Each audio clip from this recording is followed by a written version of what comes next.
Hello，大家好啊！又到咗阿彪每日談天論股嘅時候啦。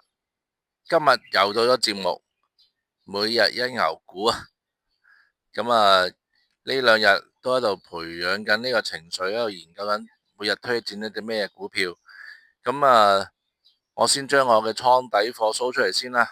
先將我邊有關注有持有嘅啲股票，我會每一隻都覺得佢而家呢個階段係適合買賣嘅，我會攞出嚟講。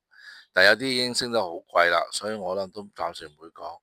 但係至於你話係而家買定係再過幾時買嘅話，都係嗰句啦，去關注我個星球可以提問題，但我就唔會喺視頻號評論區入邊回應任何嘢，包括微信嘅私信都唔會回應。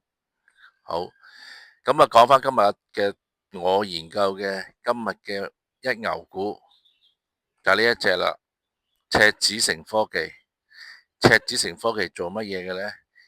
佢係做中東嘅社交嘅，做咗好多年噶啦，喺香港上市咗應該係一段時間噶啦。長期個價錢呢都喺9蚊到11蚊、12蚊呢段時間喺度徘徊啦。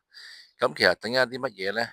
我覺得係等緊入呢個深港通、滬港通，但係點解成日入唔到呢？我研究因為深港通、滬港通有個要求嘅，一個係50億嘅市值要求，佢就符合噶啦。另外一個呢，就係交易量，交易量呢，佢每日都平時我觀察呢都有過億以上交易量嘅。咁係咩原因呢？會唔會因為佢係做社交題材啊？定係話佢有做遊戲啊？或者係做邊方面呢？我唔清楚啦。但係我覺得呢間公司係好有潛質入深港通嘅。入深港通之後呢，可能會成為咗好多國內嘅基金嘅配置嘅對象，未來可期嘅。同埋你睇翻呢間公司，佢嘅 PE 18倍嘅啫。而且佢喺中東運營得非常成功，佢有好多 Apps 呢，其實喺中東我都留意有人用嘅。背後嘅公司就係佢哋啦。呢個係我哋一個成功出口嘅案例嚟嘅，大家可以留意。如果對呢間公司唔熟悉嘅話呢，可以研究一下佢啲產品，其實都非常之唔錯嘅。